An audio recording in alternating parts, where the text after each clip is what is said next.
Hei, mä oon Heidi Hartikainen Yhdistystalo Varikolta.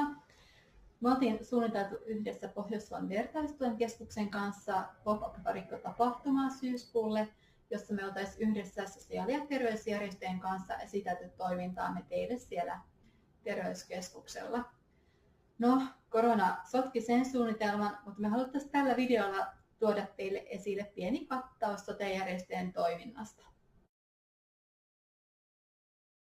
Yksi meidän tärkeimmistä tehtävistä tällä Yhdistystalo Varikolla on lisätä tietoa sosiaali- ja terveysjärjestöjen toiminnasta niin, että tieto siitä toiminnasta tavoittaisi ne ihmiset, jotka siitä voisi hyötyä. Meillä on täällä Varkauden seudulla noin 130 valtakunnallista, alueellista ja paikallista sote-järjestöä, joiden toimintaa ennaltaehkäisee erilaisia hyvinvointiin ja terveyteen liittyviä haasteita ja toisaalta pyrkii vähentämään niitä haittoja, jos niitä on jo ehtinyt syntyä. Meidän päätavoite Varkauden seudun sosiaali- ja terveysjärjestöt ry:ssä on, että sosiaali- ja terveysjärjestöt olisivat mahdollisimman aktiivisia ja toimintakykyisiä.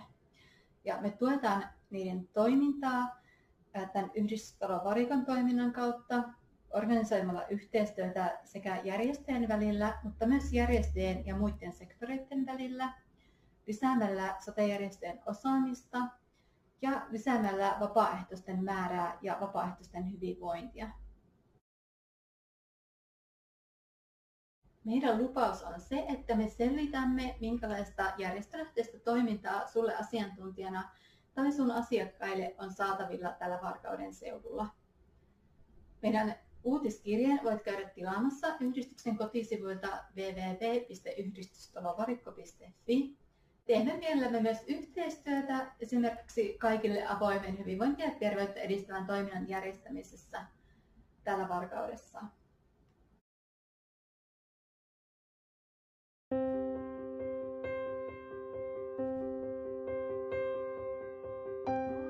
Minä olen Sari Nousiainen ja työskentelen Pohjois-Savon syöpäyhdistyksellä perhetyön koordinaattorina. Me Pohjois-Savon syöpäyhdistyksellä järjestämme paljon erilaista toimintaa, kursseja sekä tukea syöpään sairastuneille ja heidän läheisilleen. Meillä työskentelee myös neuvontahoitaja, joka neuvoo kaikissa syöpään liittyvissä asioissa, välittää vertaistukihenkilöitä, sovittaa rintaproteeseja sekä järjestää erilaisia kuntoutuskursseja ja ryhmiä. Meiltä saa myös syövän eriytyvyysneuvontaa sekä teemme terveyden edistämistyötä ja terveysneuvontaa. Me järjestämme arjen tukea lapsiperheille, joissa joko vanhempi tai lapsi sairastaa syöpää. Meidän kautta perhe voi saada muun muassa siivousapua, keskusteluapua ja järjestämme perheille suunnattuja kursseja ja tapahtumia. Meiltä saa tukea saattohoitoon. Pohjois-Savon syöpäyhdistyksen saattohoidon vapaaehtoisen tehtävänä on olla sairaan vierellä silloin, kun aikaa ei ole enää paljon. Vapaaehtoiset toimivat Kuopiossa, Iisalmessa ja Varkaudessa. Pohjois-Savon syöpäyhdistyksellä on paikallisosastoja ja muun muassa Varkauden paikallisosasto järjestää kerhotapaamisia ja muun muassa vesijumppaa. Syöpäjärjestöt tarjoavat nyt valtakunnallista lyhytterapiaa syöpään sairastuneille sekä heidän läheisilleen. Lyhyt terapia sisältää 1-5 käyntiä ja on asiakkaalle maksutonta. Lyhyt terapia tarjotaan myös perheille, lapsille ja nuorille. Lyhyt terapia tapahtuu pääasiassa etäyhteydellä, mutta Kuopiossa on mahdollista tehdä yksilökäyntejä kasvokkain. Ajan varauksen voi tehdä minun kautta tai neuvontahoitaja Virpi Nissisen kautta tai ihan valtakunnallisen neuvontapalvelun kautta. Meihin voitte olla rohkeasti yhteydessä, jos jokin syöpään liittyvissä asioissa askarruttaa.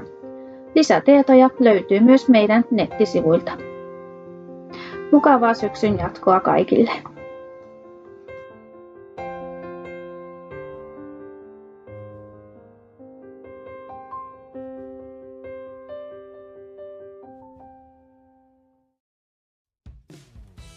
Riippuvuustyön kehittämisyksikkö toimii asiantuntija-, suunnittelu- ja arviointitehtävissä sekä kehittämishankkeiden kumppanina ja toteuttajana.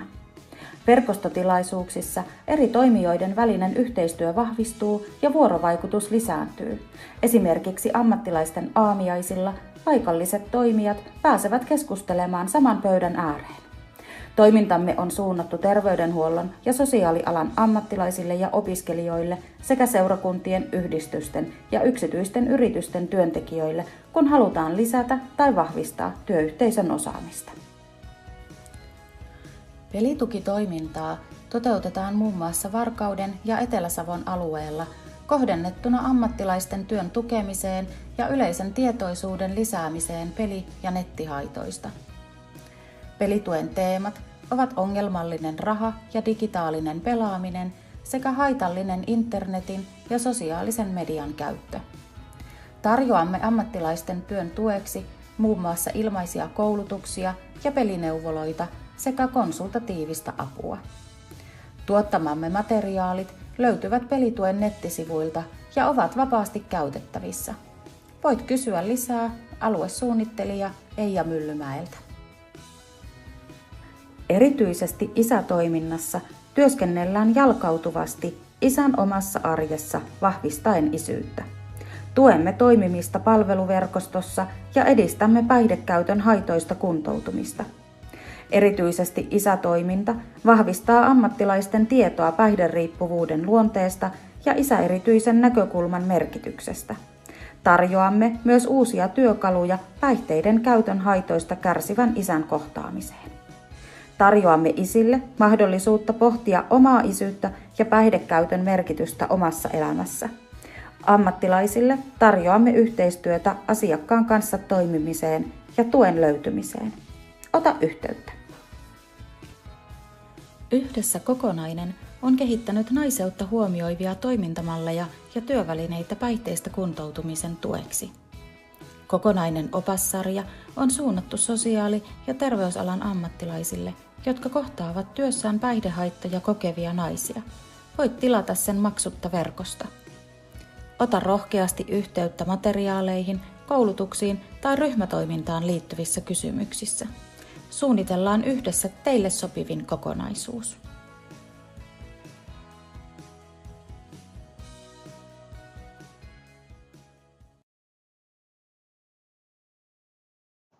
Moi ja terveisiä Suomen Migreeniyhdistyksestä. Meillä on valtakunnallinen potilas- ja edunvalvontajärjestö ja meidän tehtävä on tarjota tietoa ja tukea migreenin kanssa eläville ja me toimitaan migreeniä ja vaikeita päänsärkysairastavien edunvalvojana. Me lisätään tietämystä päänsärkysairauksista sekä niitä sairastavien että muun väestön ja terveydenhuollon ammattilaisten keskuudessa. Meillä on mukana vaikuttamassa tutkimuksen ja kuntoutuksen kehittymisessä, totta kai, niin kansallisilla kuin kansainvälisillä tasoilla. Tällä hetkellä meillä on menossa mukana Migge Arissa-hanke. Me kehitetään siinä yhdistyksen vapaaehtois- ja vertaistukitoimintaa ja ajatuksena siinä on se, että kukaan ei jäisi migreenin kanssa yksin. Yhdistys etsii ja tuottaa luotettavaa tietoa sekä välittää sitä muun muassa meidän verkkosivujen kautta Aura-lehdessä, erilaisissa esitteissä, Facebookissa, Twitterissä, Instagramissa ja ylipäätään sosiaalisessa mediassa sekä totta kai meidän jäsenille lähtevissä uutiskirjeissä. Me tuetaan migreeniä ja päänsärkysairauksia sairastavia ammatillisesti ohjatulla kuntoutustoiminnalla, neuvonta- ja ohjauspalveluilla, kurssitoiminnalla, vertaistoiminnalla sekä muun muassa vertaisryhmissä Facebookissa. Tällä hetkellä meillä on myös verkossa migreenin-chatit sekä kohta alkavat vertaistukiryhmät. Työelämässä oleville me tarjotaan aina torstaisin tällä hetkellä 9-9.30 tällaisia kahvihuonehetkiä, joihin voi tulla juttelemaan migreenistä ja työelämästä.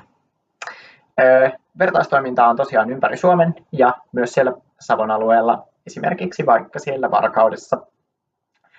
Kaikesta näistä, mitä äsken höpötin, ja kaikesta muustakin voi käydä lukemassa meidän nettisivuilta migreeni.org. Sieltä paljon tietoa sekä myös yhteystiedot, mitä kautta meihin voi olla yhteydessä. Moikka kaikki terveydenhuollon ammattilaiset. Vuosi 2020 on ollut todella poikkeuksellinen ja se on vaatinut teiltä todella suurta venymistä niin henkisesti kuin fyysisesti. Me halutaan kiittää teitä terveydenhuollon ammattilaisia huikeasta duunista, mitä olette tehneet tämän vuoden aikana. 3 jälkeen kiitos. 1, 2, 3. Kiitos!